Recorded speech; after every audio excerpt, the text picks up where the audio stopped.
All right. Well, maybe I'll get started here. People can trickle in while we go through pull requests. All right. So, actually, I think I might not have caught everything here on the new ones. Uh, I kind of glanced through stuff, but it's possible I missed some things. These were both ones that came up last week when Etherpad was down. So there was a new pull request for high priority operations in mClock, and then this uh, a PR from Corey about setting RoxyB iterator bounds for collection list.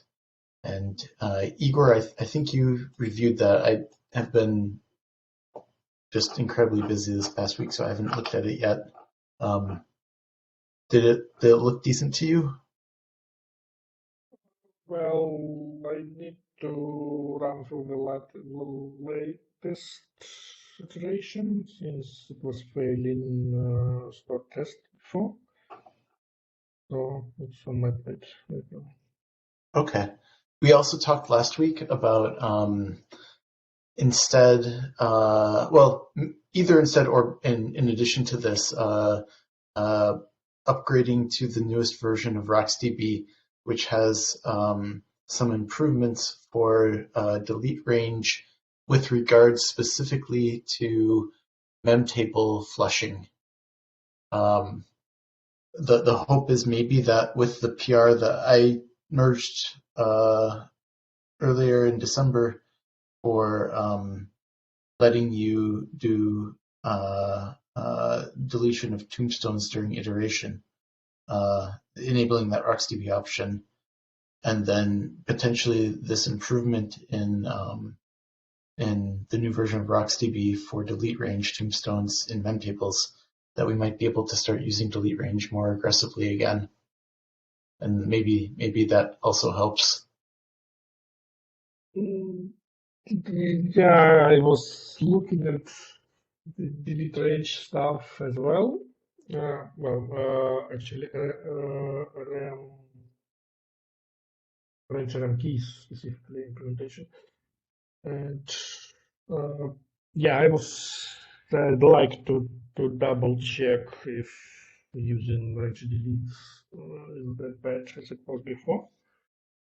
Not to mention that I found that we still use unbounded iterator in this range keys function, which actually shows some stalls in my case. So I'm currently working on adding bounded iterator to it. Oh, To cool. remember, Yeah. it performs counting of records to be removed, and this using unbounded iterator for now. And this causes stalls in my case. Okay. Uh, so yeah, that's another potential bottleneck.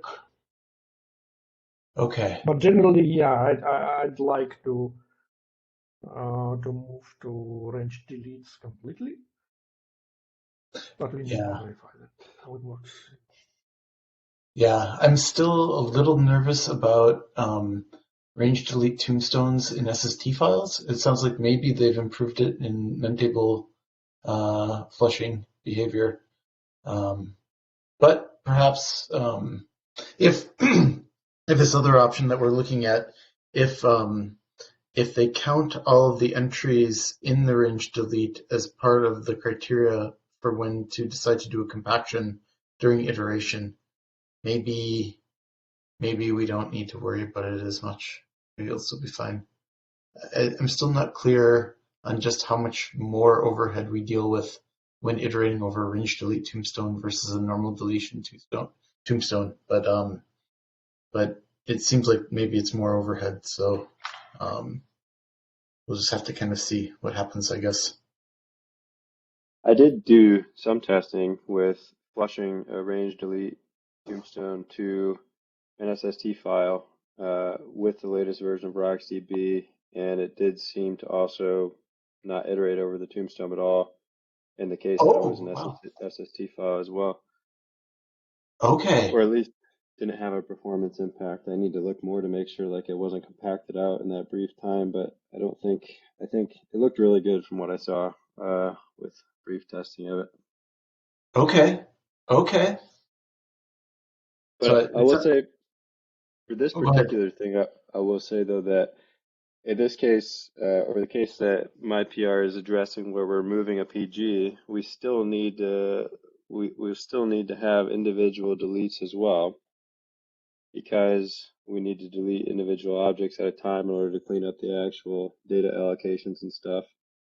And then I think, at least the working theory is that we could come back and put a range delete in as well, so that the iteration speed issues when we're doing the final check to make sure that key range is empty are not a problem. Although I guess we don't even really need to iterate over it again if we end up putting a delete range tombstone there, because at that point we know that there's nothing in that key range.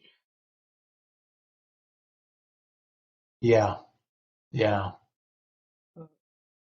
And one remark about these individual deletes that we still need.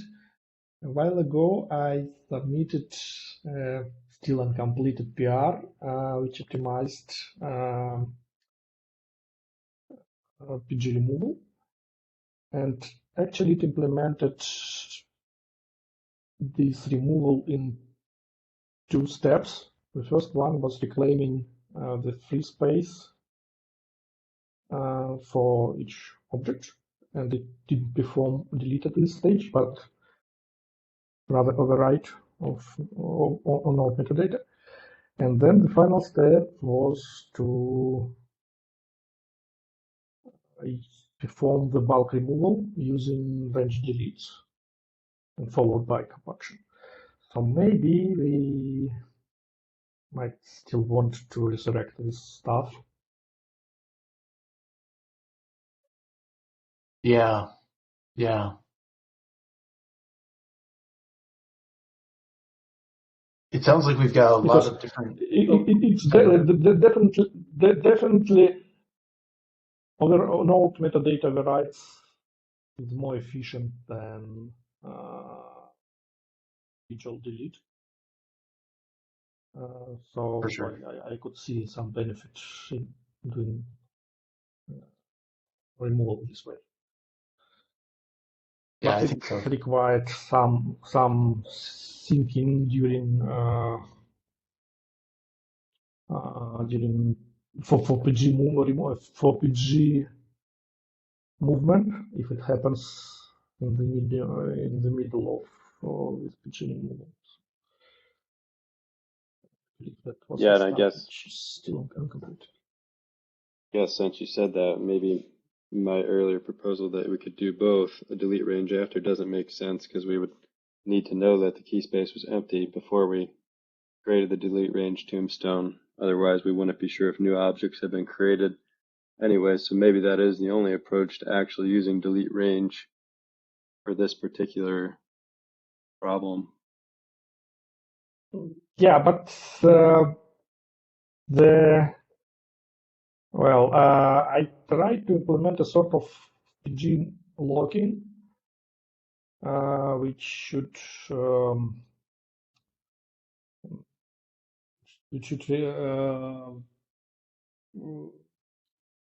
make the PG modified during this PG removal, and hence no need to check for if new objects. We talked about that a little bit last week. I think we were afraid of trying to go that route, but do you feel pretty good about doing that, Igor? Rather than this kind of like iterative like approach where we go back and rescan? Uh, well,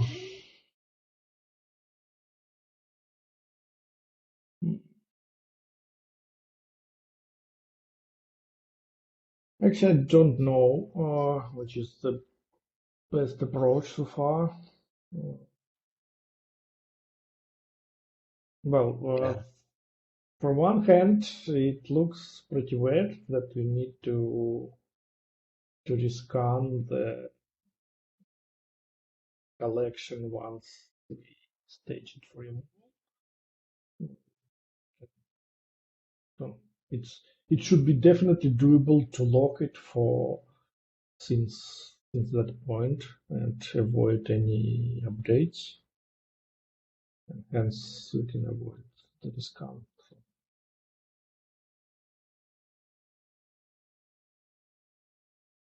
Well, it sounds like we've got lots of work to do in this space, lots of testing, lots of things to try. But the good news is that Yeah. there's lots of movement, right? Like this is something we need to fix. And we have more options are better than no options, right? Yep. By the way, for sake of discussion, there was one other thing that I'll bring up related to that, and I just posted a link to a comment on another pull request.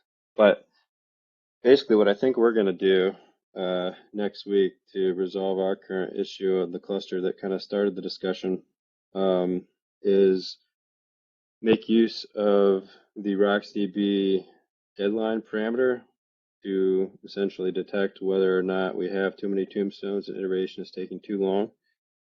And so I've created a patch version for us for Pacific to add a deadline parameter. Actually, I'm not using deadline, but I would like to. It's just not in Pacific yet, the version of RocksDB there. I'm using max skippable keys there because it's an older version of RocksDB, but the same principle applies. And adding that as an optional parameter to the object store collection list method so that from the PG do delete work method, I can basically set a time limit or a limit to the number of tombstones that are iterated over, and then just add a back off retry of the actual PG do delete work there so that I can basically just wait until the compactions happen in combination with your tuning settings, Mark. And I feel pretty good about that based upon some initial testing on other test clusters, but we'll see how that goes next week and maybe something that could be considered for upstream in the future too. Yeah, we one of the things I've thought about doing too is actually just tracking all of deletes right in our Blue Store RocksDB glue code, Yeah. and then like watching for compaction events and for memtable flushes, and like just tracking everything. But I'm hoping we don't actually have to do that. It'd be nice if we didn't have to. Yeah, for sure. It's not really a pretty thing to do, No, but no. I think we could do it with atomics rather than having to deal with locks, but I'm not 100% sure on that either.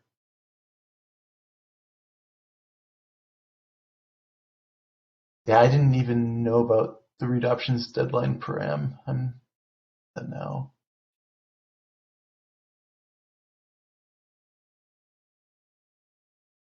Okay. Anything else on that PR, guys? Not, I'll move on here. I'm just trying to quickly add that other PR that you mentioned in chat here. I did not get that in earlier. Actually, I'll do that as people talk. Okay, so what else do I have here? Lots of closed PRs, but most of them were closed by the bot. And a couple of them were mine, actually. Okay, but before I get to those, let's see. There's a fixed race condition in onode put. The author closed that in favor of your fix, Igor. I believe that Adam has been reviewing your fix as well and was kind of concerned about it. Has he talked to you about that? Not yet. Okay. Yeah, we talked a little bit about it on Monday. I think he's worried that it may dramatically improve it, but not completely fix the issue. So I think he was trying to think through whether or not he thought he could come up with a case where it could still happen, even with your fix. But I think he did think that it Yeah. would be a dramatic improvement.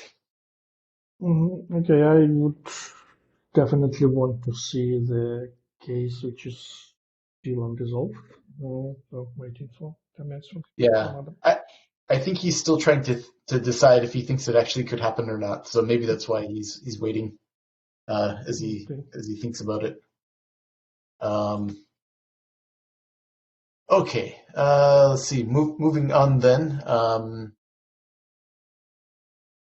Let's see this reduced backfill recovery default limits for mclock and other optimizations that was merged by Neha.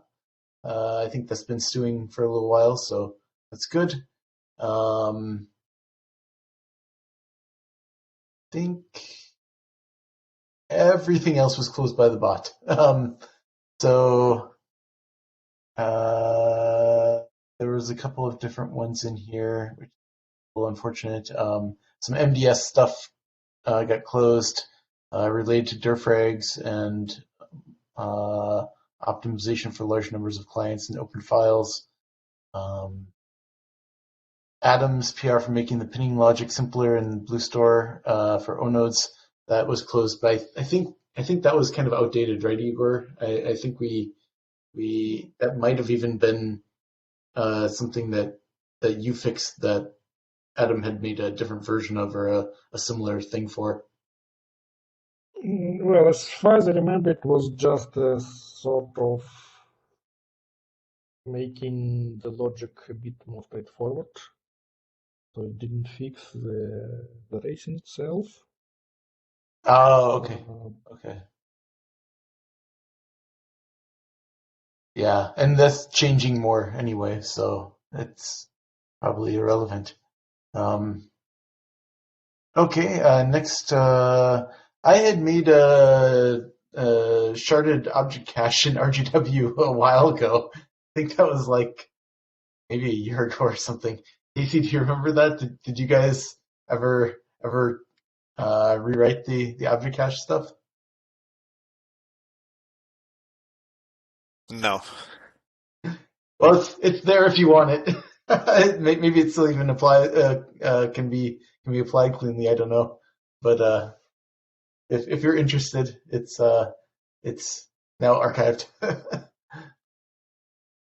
um, I had done a memstore refactoring cleanup a while ago, and no one reviewed it because I don't think anyone actually cares about memstore. So that just got closed by the bot. We can restore it if anyone actually cares about it. Um, I think I cleaned it up, and I think I maybe added some of the ideas from Pet Store from like 3 years ago to it, but it was not. I don't think most of it was even necessary anymore because somewhere along the way, I think we actually made memstore faster. So anyway, there's that. Let's see what else. Oh, Adam's PR Mark, for yeah. sorry, Go ahead. there's one PR of mine which I think it's not on the list. It's about SnapStream. It's Okay. for the existing code and going backwards. When you do SnapStream, you search by prefixes. Every PG has 8 prefixes, and objects, all of them start with one of the 8 prefixes. So when you first search by the first prefix until you deplete it, then you move to the next, and the one after one, and so on.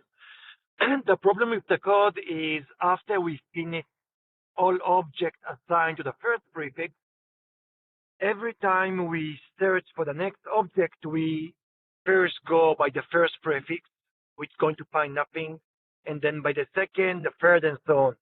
So by the time you reach the last 8 of the object, every object will be preceded by 7 fold searches.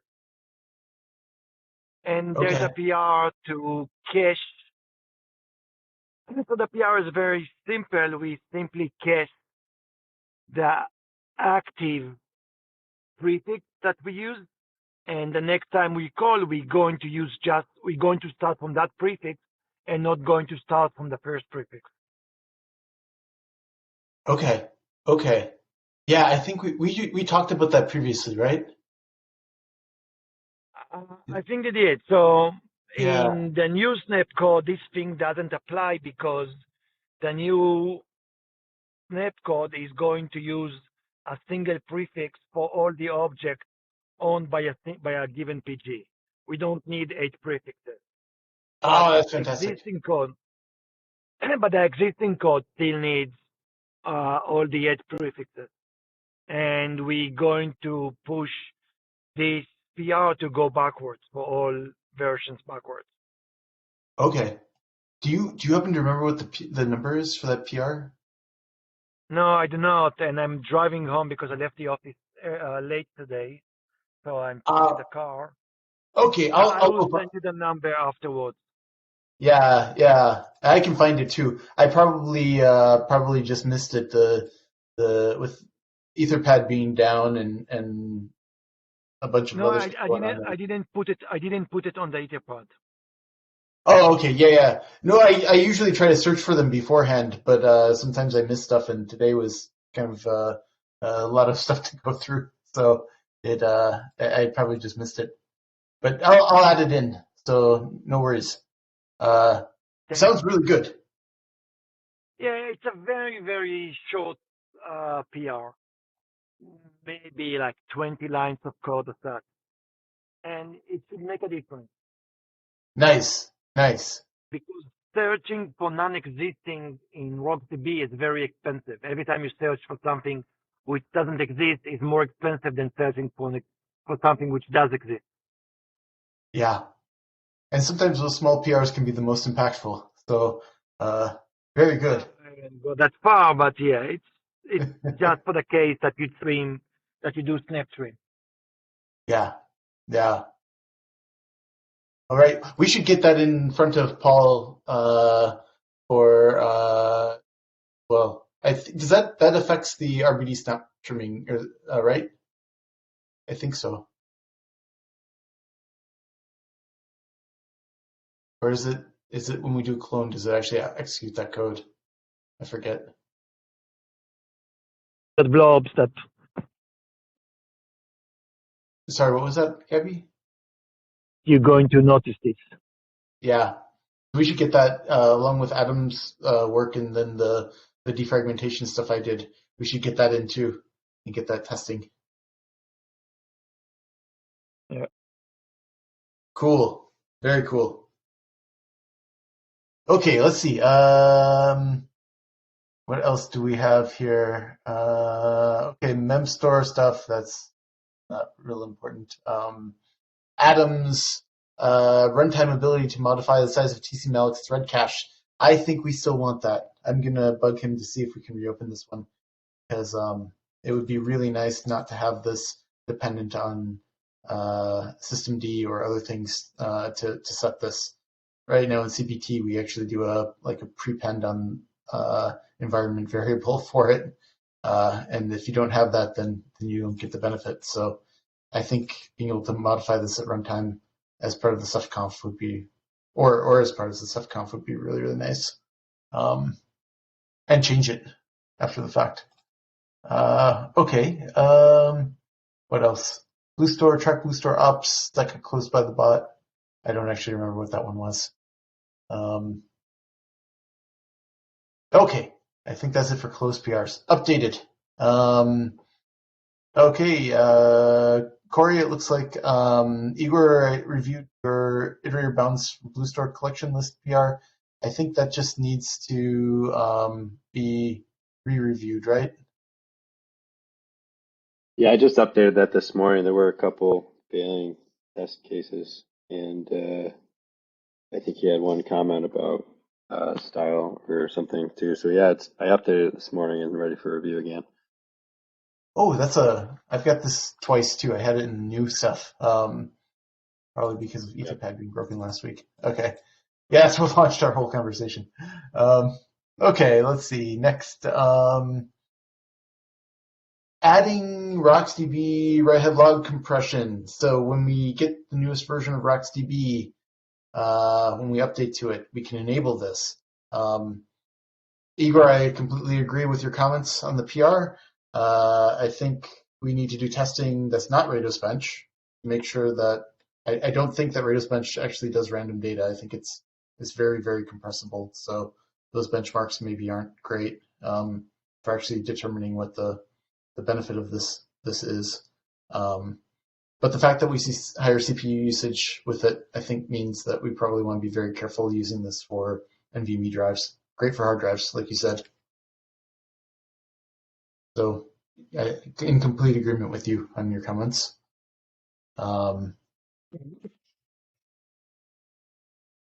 Sorry, go ahead. Yeah. Just that sounds good. Okay, cool. Next, we've got updating RocksDB to this version, and we talked about this a little bit last week. I think we definitely want to get this in testing as soon as we can, so that we can get this in. Sounds like the improvements are easily worth the pain of doing a RocksDB upgrade. So yeah, we should get this into testing and bake it for as long as we can and get it into Reef, I think. So I don't know, is Neha here? Yes, Neha, how do you know, are we running stuff again? Can we get this in? Yep. Awesome. Okay. I'm gonna, let's see here. Viewers core. I'm just gonna improve this then. I assume this is just a submodule change. Oh, it's switching from Ceph RocksDB to Facebook RocksDB. I don't know. Do we still? Does anyone remember? Do we still have any custom stuff layered on top of ours? I thought we did. I still have one custom thing for a version upgrade issue from like Mimic or something. Yeah.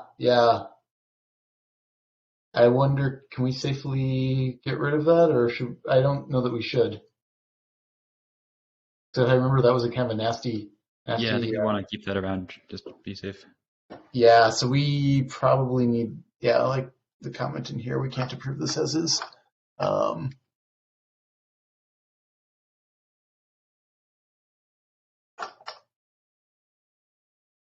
Okay, so I'll put a note in here and request changes on this, just to apply it to ours, get ours upgraded.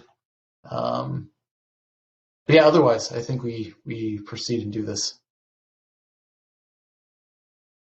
Okay, next, disable busy polling in QAT. Kefu requested a self-review on that, so he's going to review that. Next, enable 4K allocation units in BlueFS.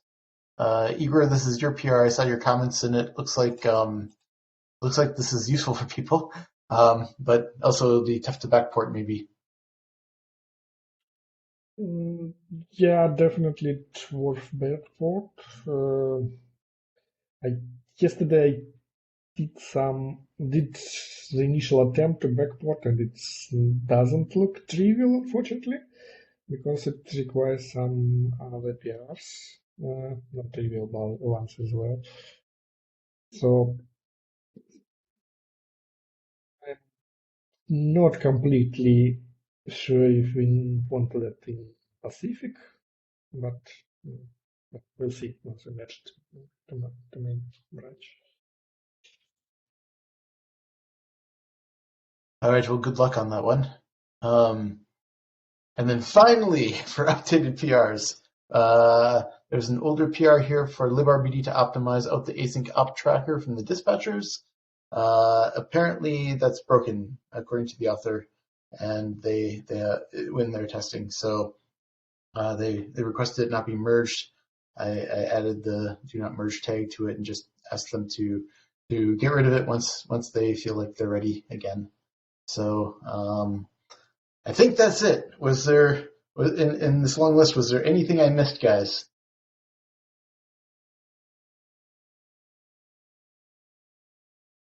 All right. Well then, moving on. I think we probably covered the RocksDB iteration behavior during collection lists, unless was there more on that anyone wanted to talk about?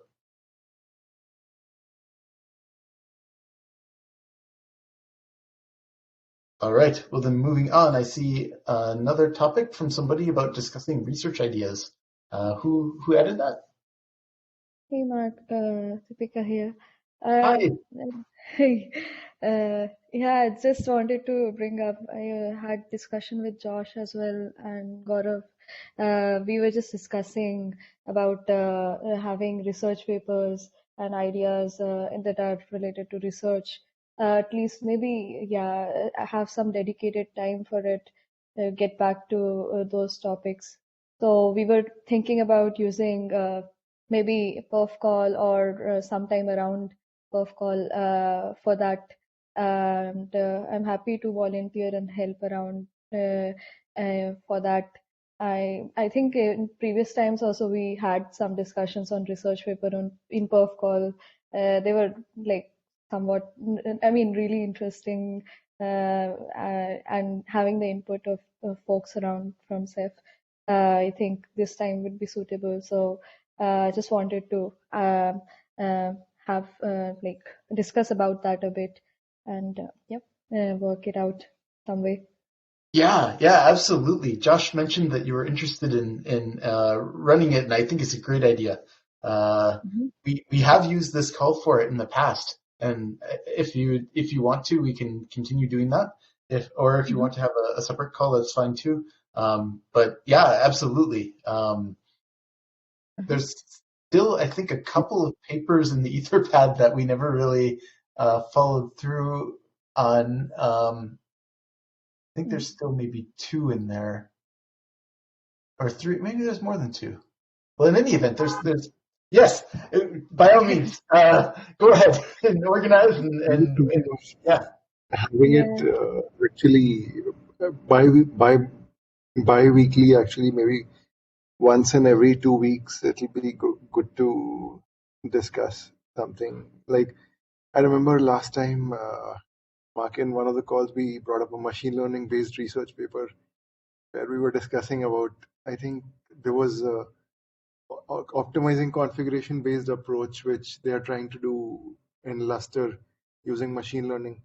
yeah. In one of the perf calls, we never continued. So we thought it would be a great avenue and a place there where we can actually start off these discussions and we move on more experimental side. And once things pan out, we can pan out to great ideas which we can actually continue to work on. We can translate them into CDMs and move it to something concrete as a part of the CDM further, where once the idea is made concrete, it can be worked out into an actual task or something. It can Yeah, translate it that. sure, for sure. Um, so, Deepika, just I guess think about if you want to have it in this meeting. I'm happy to we can carve out some time for it. If it's maybe more than once a month, we should maybe I think consider doing a separate meeting just so that it's well, I don't know. If it was biweekly, maybe we could do it. Um, but it might get Yeah, tight. once a Uh, month is also like for starting, we can keep it once a month as well. And then, yeah, see if we are not able to cover topics or need more time, so we can make it bi-weekly. What do you yeah, think about it? Uh, yeah, that sounds great. Um, mhm. so do you want to maybe collect kind of an updated list of papers and um, Yeah, yeah, I just created a Etherpad for with Ceph research and like I'll try to also add some paper research ideas people might be interested in discussing, and open to any kind of ideas that people want to add as well. Feel free to use it. Yep, let's have some fun discussing ideas, I think. Yeah, it's really exciting. We Yeah. we used to do this really regularly. In fact, Greg, I think you used to run this like at Ink Tank, right? Oh, I ran one many years ago, I think, yes. Yeah, I was gonna I say, ran like for we a had while, but it takes a while to find enough papers, and I stopped getting enough fed to me to keep up with it. So. yeah. Or not, I I mean, think it will there's be plenty of really papers, fun. but to identify good papers takes some effort. okay. Probably I'll crowdsource as well on that, and we'll see.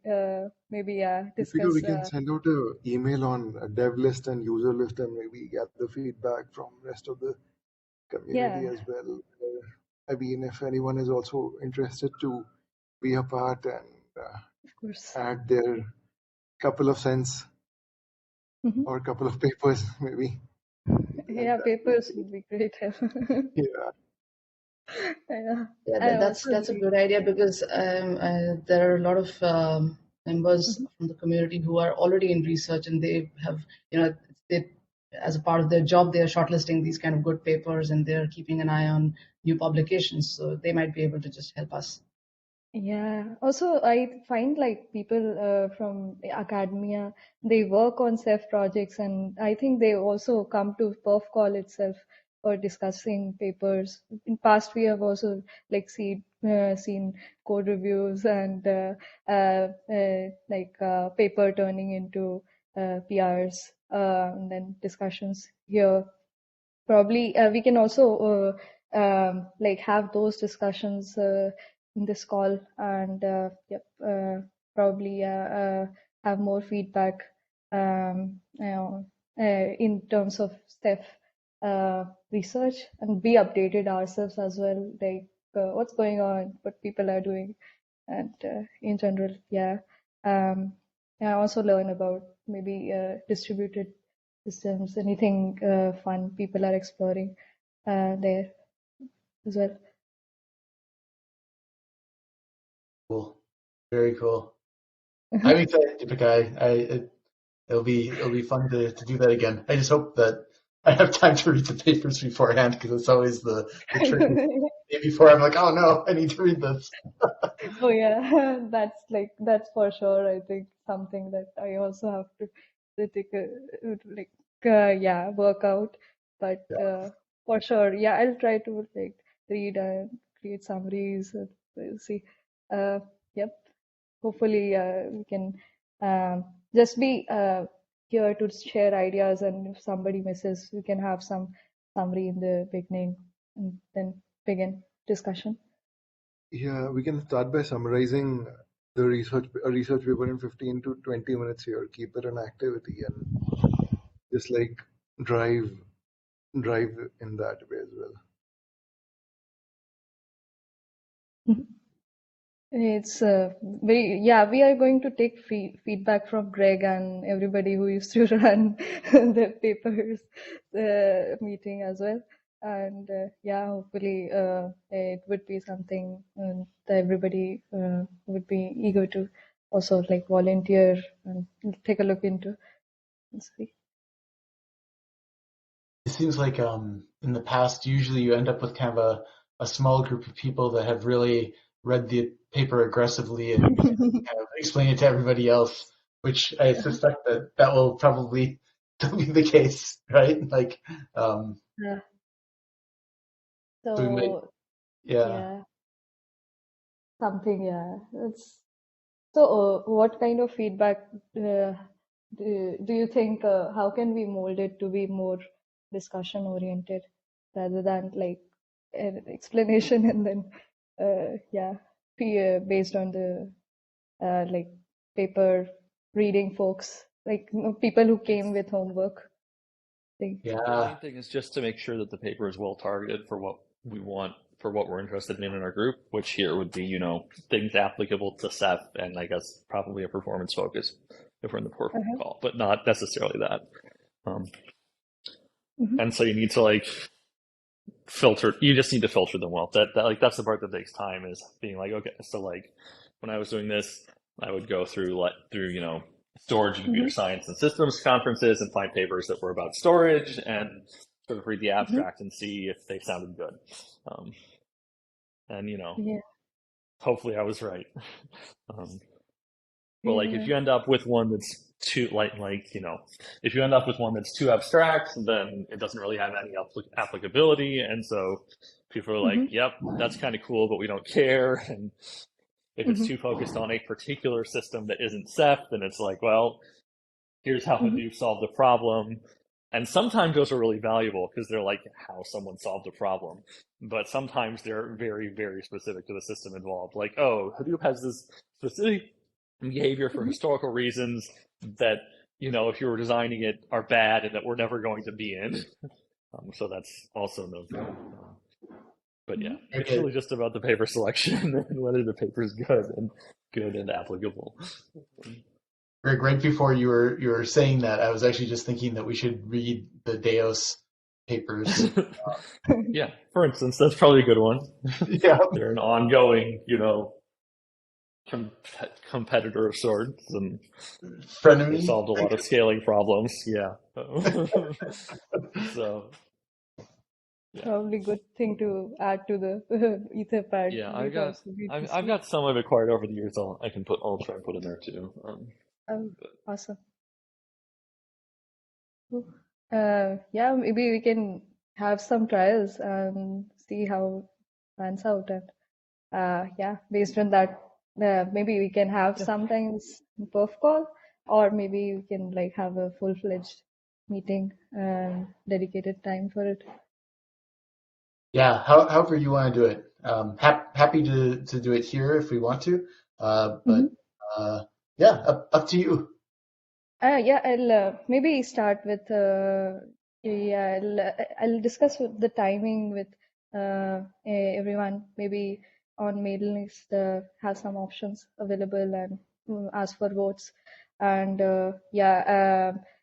based on that we can have some time for it, and I can volunteer about the initial papers. Maybe take help with you from you, Greg, and everybody who's seen the meetings and done the deed. So probably some maybe we can get started and at least have some idea discussed. Like the one paper that you are thinking about reading, I think this might be the push and might help keep the discussion also like updated with other folks. So yep. Cool. Sounds good. Yeah. Cool. So probably I'll think about the time and discuss with you. Then maybe have some votes and these papers added as well. Greg, Mark, you can use the Etherpad, add some papers, and we'll sync with you guys on more on that. Sounds great. Cool. All right. I don't think I've got any other topics for today. Since Adam Kupchak isn't here, I'll just give a quick update. He's working still on the work we've been doing to make snapshotting and object cloning faster in BlueStore. His efforts have been on making it so that we can add extents to an existing shared blob, and he's extending that now to also make it so that you can add extents to an existing blob, not just shared blob.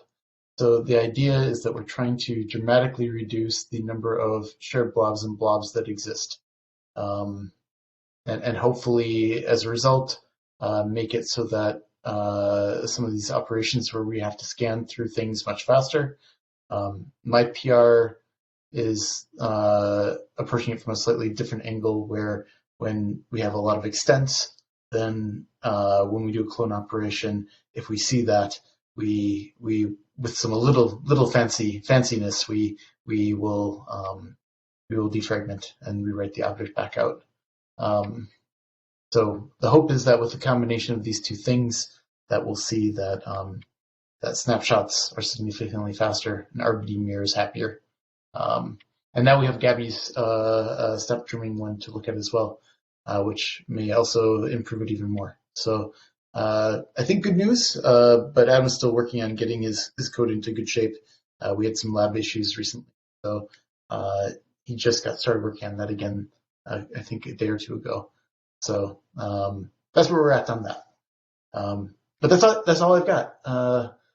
Anything else from anyone this week that anyone would like to talk about?